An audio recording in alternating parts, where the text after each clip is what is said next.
नमस्कार बंधू भगिनींनो, रामकृष्ण बदने या यूट्यूब चॅनलवरती आपल्या सर्वांचं मी मनपूर्वक स्वागत करतो। प्राचीन भारतीय ज्ञान परंपरेचा किंवा इंडियन नॉलेज सिस्टीमच्या संबंधाने आपण मागच्या एका व्हिडिओपासनं या ठिकाणी विचार करतो आहोत आणि त्यामध्ये आपण प्राचीन भारतीय ज्ञान परंपरेतले जे काही ज्ञान स्रोत आहेत त्यामध्ये 4 वेदांचा आपण या ठिकाणी थोडक्यात आढावा व्हिडिओच्या माध्यमातून घेतो आहोत। कालच्या व्हिडिओमध्ये आपण ऋग्वेदाच्या संबंधानं थोडक्यात माहिती पाहिलेली होती यापूर्वीच्या व्हिडिओमध्ये।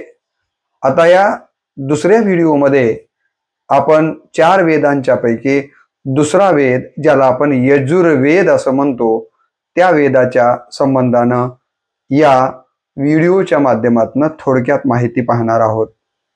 मी आपल्याला सांगितलं की 4 वेदांच्या पैकी दुसऱ्या क्रमांकाचा वेद जर कोणता असेल तर तो आहे यजुर्वेद। याला कर्मकांड पुस्तकाच्या रूपामध्ये गणलं गेलेलं आहे या वेदाला। तसं तर यजुर्वेद हे नाव 2 शब्दांच्या पासून बनलेलं आहे।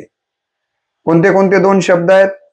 एक आहे यजुस आणि या ठिकाणी यजुस याचा अर्थ यज्ञ किंवा धार्मिक विधी आणि वेद याचा अर्थ आहे ज्ञान।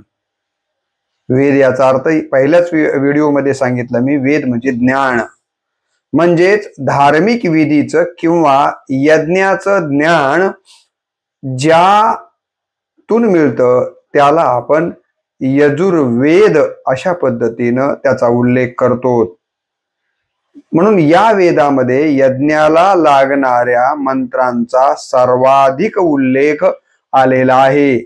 म्हणजे यजुर्वेदाचा मुख्य विषय कोणता आहे तर यज्ञ करण्यासाठी लागणारे जे मंत्र आहेत, यज्ञ विधी कशा पद्धतीने पार पाडला पाहिजे, यज्ञाचे फळ काय, अशा विविध प्रकारच्या यज्ञाशी संबंधित बाबी लक्षात घेऊन तेच विषय यजुर्वेदामध्ये जास्त प्रमाणामध्ये आलेले आहेत। याच यजुर्वेदाला यज्ञविद्या असंही नामाभिधान आहे किंवा असंही म्हटलं जातं। या यज्ञात किंवा या वेदात यज्ञविधी, कर्मकांड आणि त्यासाठी लागणारे मंत्र प्रामुख्यानं आलेले आहेत। ऋग्वेदाच्या मानानं तसा हा लहान वेद आहे, परंतु त्याच्या शाखा उपशाखा यांचा विस्तार मात्र फार मोठा आपल्याला पाहायला मिळतो। याला यज्ञांचा वेद असंही म्हटलं जातं। कशाला? यजुर्वेदाला यज्ञांचा वेद असं म्हटलं जातं। या यजुर्वेदाचे प्रामुख्यानं किती भाग आहेत तर या यजुर्वेदाचे प्रामुख्यानं 2 भाग आहेत। पहिला भाग म्हणजे कृष्ण यजुर्वेद आणि दुसरा आहे तो शुक्ल यजुर्वेद। यजुर्वेदाचे उद्गाते म्हणून महर्षी व्यासांचे शिष्य वंशपायन यांचं नाव घेतलं जातं। या यजुर्वेदाचे उद्गाते कोण आहेत तर महर्षी व्यासांचे शिष्य वंशपायन हे या यजुर्वेदाचे उद्गाते आहेत असं सांगितलं जातं। या वेदाचे 2 भाग ज्याला मी आताच म्हणालो कृष्ण आणि शुक्ल असे 2 भाग का झाले याचाही इतिहास खरोखरच किंवा याची ही कथा ऐकण्यासारखी आहे। ती कथा मी आपल्या समोर ठेवतो। ती या पद्धतीची आहे आणि या यजुर्वेदाचे 2 जे भाग झाले त्याला कारणीभूत जर कोण असेल तर याज्ञवल्क्य ऋषी आहेत, हे आपण लक्षात घेणं गरजेचं आहे। ते कसे तर याज्ञवल्क्य ऋषी हे वंशपायनाच्या बहिणीचे पुत्र होते। म्हणजेच याज्ञवल्क्य हे वंशपायनांचे भाचे आहेत। बहिणीचे पुत्र म्हणजे याज्ञवल्क्य हे वंशपायनांचे भाचे होते। नात्यानं तर भाचे होतेच, परंतु दुसरं एक नातं जे अध्यात्मामध्ये महत्वाचं मानलं जातं ते गुरु शिष्याचं नातं। वंशपायनाचा याज्ञवल्क हे अत्यंत आवडते आणि महत्वाचे आणि श्रेष्ठ शिष्य होते. अत्यंत बुद्धिमान आणि करारी अशा प्रकारचे हे याज्ञवल्क होते. परंतु पुढे चालून याज्ञवल्क्य आणि वंशपायन यांच्यामध्ये काही कारणांच्यामुळे दुरावा निर्माण झाला. कोणाकोणामध्ये? मामा भाच्यांच्या मध्येच. वंशपायन आणि याज्ञवल्क्य यांच्यामध्ये काही काळांच्या नंतर काही कारणांच्यामुळे दुरावा निर्माण झाला. आणि मग या दुराव्याचं पर्यावसान असं झालं की वंशपायनांनी आपला शिष्य आणि भाचा असणाऱ्या याज्ञवल्क्याला सांगितलं की माझं जे तू वेदाचं ज्ञान प्राप्त केलेलं आहेस ते माझं ज्ञान तू मला परत दे. आणि मग वंशपायनानं देखील याज्ञवल्क्यानं देखील कुठलाही मागचा विचार न करता, मागचा पुढचा विचार न करता, जे आपल्या मामाकडून आपल्या गुरुकडून घेतलेलं वेदाचं ज्ञान होतं ते ज्ञान परत देण्यासाठी असं म्हणतात की ते ज्ञान वमन केलं. वमन करणं म्हणजे उलटी करून टाकून देणे. परंतु ही वेदाची विद्या होती आणि वेदाची इतकी महत्वाची विद्या वमन करून टाकणं हे काही योग्य नाही. म्हणून वंशपायनांच्या बाकीच्या शिष्यांनी हे वमन केलेलं ज्ञान असं काही जाऊ देणं योग्य नाही म्हणून तितीर पक्षाचं रूप घेतलं आणि तितीर पक्षाच्या रूपातनं याज्ञवल्क्याचं जे वमन केलेलं वेदाचं ज्ञान आहे ते आपल्या चोचीनं पुन्हा उचलून घेऊन आपल्या पोटामध्ये साठविण्याचं काम केलेलं आहे. त्यानंतर याज्ञवल्क्याने सूर्याला गुरु करून त्याच्याकडून ते वेद शिकले. याज्ञवल्क्य म्हणाले की ठीक आहे, मामांनी किंवा गुरुनं नाकारलं म्हणजे काय झालं, मी सूर्याकडून हे वेदाचं ज्ञान प्राप्त करून घेईन. आणि असं सांगतात की त्यांनी सूर्याकडून हे वेदाचं ज्ञान प्राप्त करून घेतलं. परंतु असंही सांगितलं जातं की सूर्याला वेदाचं काही ज्ञान नव्हतं म्हणून सूर्यानं सुद्धा हे पहिलंच ज्ञान या ठिकाणी याज्ञवल्क्याला सांगितलेला आहे. आणि सूर्यानं दिलेला हा वेद म्हणून त्याला शुक्ल असं नाव पडलेलं आहे. या वेदाच्या अध्ययनाच्या सोयीसाठी त्यांच्या ज्या विविध शाखा झाल्या त्यामध्ये मात्र मंत्रभेद, अनुक्रम संख्या थोडासा फरक आपल्याला आलेला निश्चितपणे दिसून येतो. आता आपल्याला यजुर्वेदाचे जे 2 भाग आपल्याला पाहायला मिळतात, 2 शाखा पाहायला मिळतात. त्यामध्ये एक आहे शुक्ल यजुर्वेदाची शाखा, ज्या शुक्लला श्वेत यजुर्वेदाची शाखा असंही म्हटलं जातं. यजुर्वेदाची एक शाखा कोणती आहे? शुक्ल यजुर्वेदी शाखा किंवा श्वेत यजुर्वेदी शाखा. आता या शाखेच्याकडे जर बघितलं तर याच्या अनेक 17 शाखा याच्या अंतर्गत येतात. त्यात जाबालाच्या पुन्हा 26 आणि गालवाच्या 24 वेगळ्या शाखा आपल्याला या शुक्ल यजुर्वेदामध्ये पाहायला मिळतात. शुक्ल यजुर्वेदामध्ये मंत्रांचा गद्य स्वरूपामध्येच जास्त संग्रह आपल्याला पाहायला मिळतो. शुक्ल यजुर्वेदामध्ये जे मंत्र आलेले ते कशा स्वरूपामध्ये जास्त दिसतात तर ते गद्य स्वरूपामध्ये जास्त आपल्याला पाहायला मिळतात. यात 40 अध्याय आलेले आहेत. कशात? शुक्ल यजुर्वेदामध्ये, ज्यात वेगवेगळ्या यज्ञ प्रक्रियांचं वर्णन आलेलं आहे या 40 अध्यायांच्या मध्ये. जर आपल्याला थोडं विस्तारानंच पाहायचं झालं तर अध्याय 1 ते 11 या अध्यायांचा संक्षिप्त जर आपण अभ्यास केला तर काय दिसतं? अध्याय क्रमांक 1 ते 11 यामध्ये अग्निहोत्र, सोमयज्ञ आणि राजसूय यज्ञांसाठी लागणाऱ्या मंत्रांचं वर्णन 1 ते 11 अध्यायामध्ये आलेलं दिसतं. अध्याय क्रमांक 12 ते 17 जर आपण वाचले तर काय दिसतं? तर या 12 ते 17 अध्यायामध्ये पशुबली यज्ञ, ज्याला अश्वमेध यज्ञ आपण अनेक वेळेस पुराणांच्या मध्ये या अश्वमेध यज्ञाबद्दल ऐकलेलं असेल, तर हा अश्वमेध यज्ञ यजुर्वेदाच्या 12 ते 17व्या अध्यायामध्ये, ज्याला पशुबली यज्ञ देखील म्हटलं जातं, आणि या अश्वमेध यज्ञासाठी लागणाऱ्या मंत्रांचा उल्लेख या ठिकाणी आलेला आहे. पूर्वीच्या काळी हा राजसूय यज्ञ राजा आणि राज्याच्या सामर्थ्याचं प्रतीक म्हणून केला जात असायचा. अध्याय क्रमांक 18 ते 25 जर आपण अध्ययन केलं तर काय दिसतं, तर यात पितरांच्यासाठी केले जाणारे श्राद्ध. आता आपण पितर पक्ष पाळतो, तर या पितरांच्यासाठी केले जाणारे श्राद्ध यांच्या संबंधानं मंत्र आलेले आहेत. अध्याय क्रमांक 18 ते 25 मध्ये कर्मकांड कसं करावं त्याचं वर्णन आलेलं आहे. यात पितराच्या तृप्तीसाठी अर्पण केले जाणारे मंत्र आणि प्रक्रियेचं वर्णन अध्याय क्रमांक 18 ते 25 मध्ये आलेलं आपल्याला दिसतं. अध्याय क्रमांक 26 ते 36 मध्ये विविध देवतांची स्तुती करणारे आणि यज्ञाच्या समारोपासाठी आवश्यक असलेले शांती मंत्र या अध्यायांच्या मध्ये 26 ते 36च्या अध्यायामध्ये आलेले आहेत. यामध्ये अत्यंत महत्वाचा एक मंत्र आलाय ज्याला आपण शांती पाठ मंत्र असं म्हणतो, ज्या मंत्राचा उच्चार हा यज्ञाच्या शेवटी विश्वाच्या कल्याणासाठी जो मंत्र म्हटलं जातो त्यालाच शांती पाठ मंत्र म्हटलं जातं. हा मंत्र देखील इथे आपल्याला अध्याय 26 ते 36च्या मध्ये आलेला दिसतो. याची प्रसिद्ध जी शाखा आहे कशाची, तर या श्वेत शाखेची, तर ती आहे वाजसनेची संहिता, ही या ठिकाणी प्रसिद्ध आहे. आता यजुर्वेदाचा जो दुसरा भाग आहे ज्याला आपण कृष्ण यजुर्वेद किंवा काळा यजुर्वेद असं म्हटलं जातं. दुसरी शाखा कोणती आहे, कृष्ण यजुर्वेद किंवा काळा यजुर्वेद. यातील छंद मात्र अस्पष्ट स्वरूपामध्ये आपल्याला पाहायला मिळतात. स्पष्ट स्वरूपामध्ये या कृष्ण यजुर्वेदातले छंद दिसत नाहीये. यात 4 संहिता आलेल्या आहेत कृष्ण यजुर्वेदामध्ये.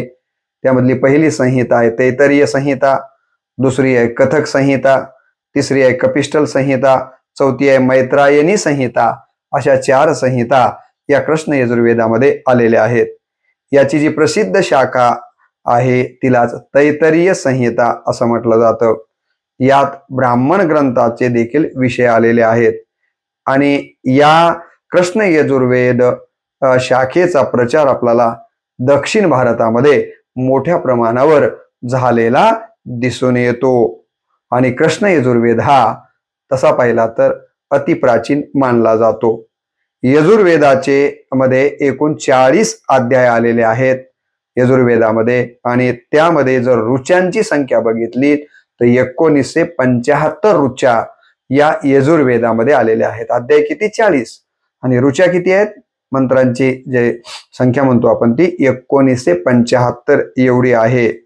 त्यातले पहिले 39 अध्याय जे आलेले आहेत यजुर्वेदामध्ये 40 पैकी, त्यामध्ये कर्मक्रियांचा विस्तार करण्यात आलेला आहे. तर 40वा अध्याय हा स्वतंत्र ज्ञानकांड आहे.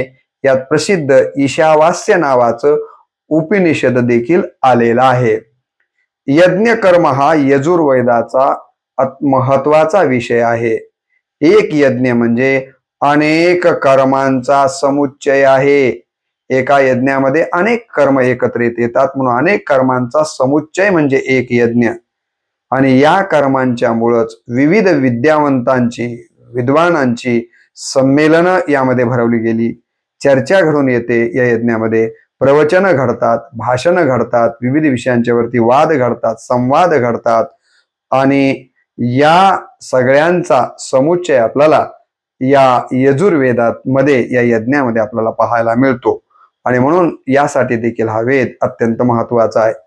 या वेदामध्ये 1975 मंत्रांच्या पैकी किती मंत्र आलेले आहेत, 40 अध्याय मी आपल्याला सांगितलेली मंत्र 1975 आलेले आहेत. त्यापैकी 794 मंत्र हे पहिला जो आपला ऋग्वेद आहे या ऋग्वेदातूनच यजुर्वेदामध्ये घेतली गेलेली आहेत. किती, 794. म्हणजे ऋग्वेदातले जे 794 ऋचा आहेत त्या यजुर्वेदामध्ये पुन्हा आलेल्या आहेत 1975 ऋचांच्या पैकी. किती, 794. आणि त्यापैकी बऱ्याच ऋचांचे अर्थ ऋग्वेदासारखे आहेत. काही ऋचांचे थोडेसे अर्थ इथं आल्यानंतर बदललेले आपल्याला दिसून येतात.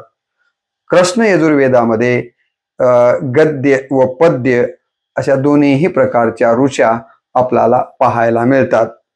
आता या मध्ये जे कांड आलेले आहेत कृष्ण यजुर्वेदामध्ये, त्या कांडांचाही थोडासा उल्लेख आपण इथं करणार आहोत. पहिलं कांड आणि दुसरं कांड जे आहे, यात पहिल्या आणि दुसऱ्या कांडामध्ये यज्ञासाठी आवश्यक असलेल्या सामुग्रीचं वर्णन केलेलं आहे. यज्ञासाठी कोणती कोणती सामुग्री लागते, जसे की यज्ञकुंड लागतं, आहुती लागते, हवन सामुग्री लागते, आणि यासाठी कुठल्या प्रकारचे मंत्र ही आपण उच्चारले पाहिजेत यज्ञाचा प्रारंभ करताना, या सगळ्या गोष्टींचा विचार या ठिकाणी कांड 1 ते 2 मध्ये आपल्याला कृष्ण यजुर्वेदामध्ये पाहायला मिळतो. कृष्ण यजुर्वेदाच्या कांड 3 ते 5 मध्ये काय आपल्याला पाहायला मिळतं, तर यात यज्ञाच्या प्रक्रियेमध्ये लागणारे विविध आवाहन मंत्र आहेत. आवाहन करणारे कोणाला, इंद्राला, अग्नीला, सोमदेवतेला आवाहन करणारे मंत्र या कांड 3 ते 5 मध्ये आलेले आहेत. कांड 5 ते 8 मध्ये काय दिसतं आपल्याला, पुढे 5 ते 8 मध्ये जर आपण बघितलं तर यज्ञाच्या मुख्य विधीचं वर्णन यामध्ये करण्यात आले, की मुख्य विधी कशा पद्धतीची केली गेली पाहिजे, आहुती देण्याच्या कोणत्या पद्धती आहेत, आणि याचं फलित आपल्याला काय, यज्ञाचं फलित आपल्याला काय प्राप्त होतं, या प्रकारचा विचार 5 ते 8 या कांडामध्ये आलेला आहे. कांड 9 ते 10चा जर अभ्यास केला तर काय दिसतं, यज्ञाच्या समारोपासाठी आवश्यक असलेल्या प्रक्रियांचं वर्णन या 9 आणि 10 कांडामध्ये केलेलं आहे. यात यज्ञाचं महत्व काय आहे, यज्ञ केल्यामुळं आपल्याला कोणतं फळ प्राप्त होतं, या सगळ्या गोष्टींचं वर्णन या शेवटच्या कांडांच्या मध्ये आलेलं आपल्याला पाहायला मिळतं. म्हणून या सगळ्या कांडांच्या मध्ये यज्ञाच्या सामुग्रीपासनं, यज्ञाच्या प्रारंभाच्या मंत्रापासनं ते यज्ञाच्या शेवटचा मंत्र ते त्याचं फलित काय पर्यंतचा या 10 कांडांच्या मध्ये आपल्याला कृष्ण यजुर्वेदामध्ये वर्णन आलेलं वाचायला मिळतं. यजुर्वेदातल्या ज्या प्रमुख संकल्पना आहेत त्याही आपण समजून घेतल्या पाहिजेत. तर त्या संकल्पनांच्या मध्ये ऋत ही एक संकल्पना आहे. ऋत याचा अर्थ किंवा ऋत याचा अर्थ नैतिकता. ऋत याचा अर्थ काय आहे, तर ऋत याचा अर्थ नैतिकता, धर्म आणि सृष्टीतील नियम. आपण धर्मानं वागलं पाहिजे, सृष्टीनं सुचारूपणे सृष्टी चालावी यासाठी सृष्टीनं देखील नियंत्यानं काही नियम घालून दिलेले आहेत. त्या नियमांच्या अनुसार आपण काय केलं पाहिजे, तर वर्तन केलं पाहिजे.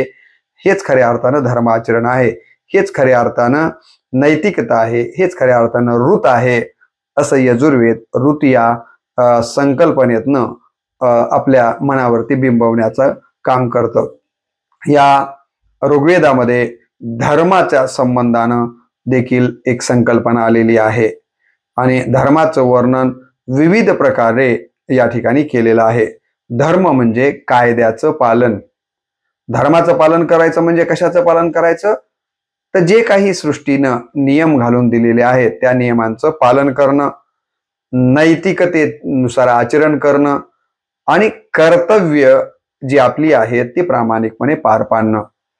म्हणजे सृष्टीचे नियम, धर्माच्या कायद्याचं पालन, नैतिकता आणि कर्तव्य या सगळ्यांचा समुच्चय म्हणजे धर्म. धर्म म्हणजे धर्माची इथं व्याख्या काय सांगितली गेलेली आहे, धर्माची व्याख्या ही आहे की सृष्टीने बनवलेले जे नियम आहेत त्याचं पालन करणं, नैतिकतेनुसार आचरण करणं, आणि आपल्या वाट्याला आलेली जी कर्तव्य आहेत ती कर्तव्य प्रामाणिकपणे पार पाडणं. या तिन्ही गोष्टींचं अनुपालन करणं म्हणजे धार्मिकता किंवा धर्माचरण, असं यजुर्वेदात धर्म या संकल्पनेचा अर्थ आलेला आहे. आणि तिसरी जी संकल्पना या यजुर्वेदामध्ये येते ती आहे यज्ञ. आणि मी पूर्वीच आपल्याला सांगितलं की यजुर्वेदाचा मुख्य आत्माच जर काय असेल तर ते आहे यज्ञ. हे प्रमुख तत्व या यजुर्वेदामध्ये आलेलं आहे. आणि इथे यज्ञाची व्याख्या करताना काय सांगितलं गेलेलं आहे, यज्ञ कशाला म्हणावं, आणि त्याचबरोबर यज्ञ करण्यासाठी लागणारे कोणते कोणते मंत्र कधी आपण म्हटले पाहिजे, यज्ञाचं मुख्य उद्दिष्ट काय आहे, तर इथे सांगितलं गेलंय की यज्ञाचं मुख्य उद्दिष्ट देवता आणि मानव यांच्यातील सुदृढ संबंध प्रस्थापित करणे. देव आणि मानव याच्यातले जे संबंध आहेत ते यज्ञाच्या माध्यमातून सुदृढ करण्याचं काम इथे या यज्ञाच्या माध्यमातून करायचं आहे. आणि देव आणि मानव यांच्यामधले जर संबंध चांगले प्रस्थापित झाले तर त्याच्यातनं सृष्टीचं आपोआपच कल्याण होतं. सृष्टीच्या कल्याणासाठी देव आणि मानव यांच्यातले संबंध सुदृढ करण्यासाठी यज्ञ ही संकल्पना या यजुर्वेदामध्ये आलेली आहे. हे आपण इथं प्रामुख्यानं लक्षात घेतलं पाहिजे. आणि त्यानंतर यामध्ये आणखीन एक संकल्पना आली, ती म्हणजे सोम. आणि त्यातूनच सोमरस असा उल्लेख आपल्या संत साहित्यामध्ये अनेक ठिकाणी आलेला आहे. सोमरस म्हणजेच अमृताचा प्रतीक, अमृताचा रस असंच म्हटलं जातं. आणि या सोमयज्ञामध्ये सोमरसाची आहुती दिली जाते, ज्यामुळं यज्ञ करणाऱ्या यज्ञकर्त्याला अमरत्व प्राप्त होतं असं या ठिकाणी सांगितलं गेलेलं आहे. आणि म्हणून यजुर्वेद हा केवळ धार्मिक ग्रंथ नाहीये. चार वेदांच्या पैकी जो दुसरा यजुर्वेद आहे तो केवळ धार्मिक ग्रंथ नाहीये, तर वैदिक काळातील तत्वज्ञान, वैदिक काळामध्ये कशा प्रकारचं तत्वज्ञान होतं, त्या काळातली नैतिकता कशा प्रकारची होती आणि त्या काळामधले विधी कशा पद्धतीनं पाळल्या जात होत्या, याचा अभ्यास करणारा अत्यंत महत्वाचा ग्रंथ जर कोणता असेल तर तो आहे यजुर्वेद. आपल्याला यजुर्वेदाचा अभ्यास केल्याशिवाय वैदिक काळातील तत्वज्ञान लक्षात येऊ शकत नाहीये, त्या काळातली नैतिकता आपल्या लक्षात येऊ शकत नाहीये आणि त्या काळामधल्या ज्या काही विधी पाळल्या जात होत्या त्याही आपल्या लक्षात येऊ शकत नाहीयेत. आणि म्हणून ह्या सगळ्या गोष्टी लक्षात येण्यासाठी यजुर्वेद आपल्याला बरंचसं काही ज्ञान देऊन जाणारा हा ग्रंथ आहे. याच्या अध्ययनामुळे, यजुर्वेदाच्या अध्ययनामुळे आपल्याला प्राचीन भारतीय तत्वज्ञानाच्या गहन विचारांचा परिचय होतो. भारतीय तत्वज्ञान हे सर्वश्रेष्ठ तत्वज्ञान मानलं गेलेलं आहे आणि भारतीय या सर्वश्रेष्ठ तत्वज्ञानाचा जर आपल्याला विचार करायचा असेल तर आपल्याला यजुर्वेद अभ्यासणं गरजेचं आहे. यजुर्वेदाच्या अभ्यासाशिवाय आपल्याला प्राचीन भारतीय तत्वज्ञानाचा या ठिकाणी तिच्या गहनतेचा आपण अभ्यास करू शकत नाहीये. आता या यजुर्वेदाचं महत्व काय आहे, तर एक गोष्ट लक्षात घ्या की या यजुर्वेदामध्ये यज्ञ जे केले जात होते त्याच्या पाठीमागचा उद्देश हा अत्यंत चांगला आहे. पाऊस पडत नसेल तर पर्जन्य पडावा, पाऊस पडावा यासाठी यज्ञ केला जातो आहे. शत्रूंचा पराभव करायचा असेल तर त्यासाठी यज्ञ केला जात होता. समाजाच्या समृद्धीसाठी यज्ञ केला जात होता आणि समाजाची समृद्धी घडवून आणणे हे देवाच्या कृपेवर अवलंबून असल्यामुळं या समाजाच्या समृद्धीसाठी देवाची कृपा प्राप्त करण्यासाठी यज्ञ विधी कसा करावा यासाठीचं अचूक आणि अत्यंत महत्वाचं ज्ञान या यजुर्वेदाच्या माध्यमातून त्या काळामध्ये प्राप्त झालं आणि त्या दृष्टिकोनातनं मी ज्या गोष्टींचा उल्लेख केला त्यासाठी याचा वापर केला गेलेला आहे. वैदिक ज्ञानाचं स्रोत म्हणून जर आपल्याला पाहायचं असेल तर यजुर्वेदाकडे देखील पाहावं लागेल. एका अर्थानं प्राचीन ज्ञानकोश म्हणूनच यजुर्वेदाकडे पाहावं लागेल.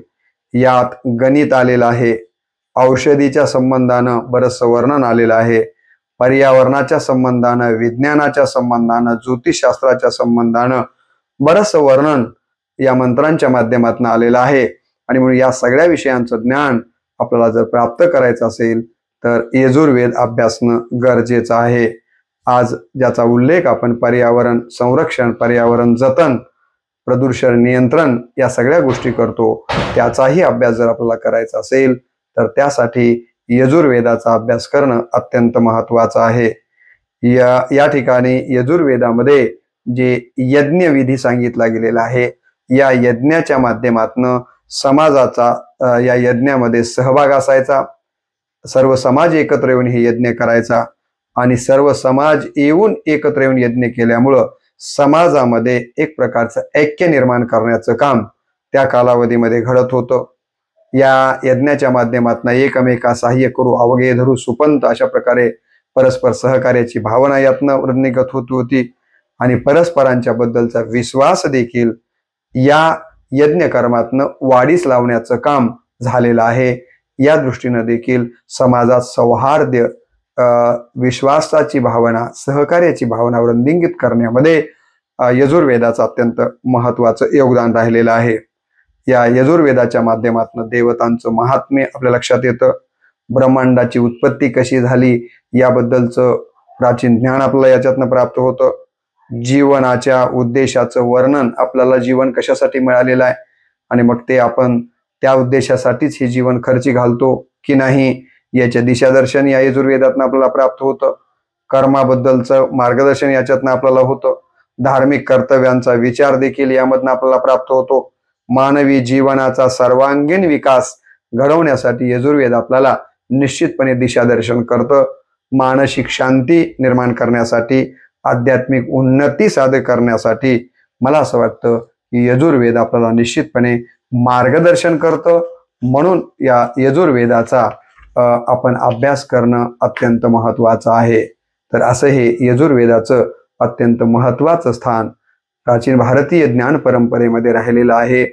आजही वर्तमानामध्ये आपल्याला या यजुर्वेदाचा असो की ऋग्वेदाचा असो की या चारही वेदांचं अध्ययन करणं मला असं वाटतं की समाज स्वास्थ्यासाठी, मनशांतीसाठी अत्यंत महत्वाचं आहे. म्हणूनच की काय या नवीन शैक्षणिक धोरणामध्ये याचा समावेश करण्यात आलेला आहे. तेव्हा आज आपण या दुसऱ्या व्हिडिओच्या माध्यमातून 4 वेदांच्या पैकी यजुर्वेद या दुसऱ्या वेदाबद्दलचा अत्यंत अल्प परिचय या व्हिडिओच्या माध्यमातून घेतलेला आहे. आपल्याला या व्हिडिओच्या बद्दल काय वाटतं त्याबद्दलची प्रतिक्रिया आपण जर नोंदवलात तर मला आणखीन असेच व्हिडिओ बनवण्यासाठीचं प्रबलन किंवा प्रोत्साहन मिळेल. तेव्हा आपण कमेंट बॉक्समध्ये आपल्या भावना व्यक्त कराव्यात एवढीच नम्र अपेक्षा व्यक्त करून या ठिकाणी या व्हिडिओला मी पूर्णविराम देतो. नमस्कार.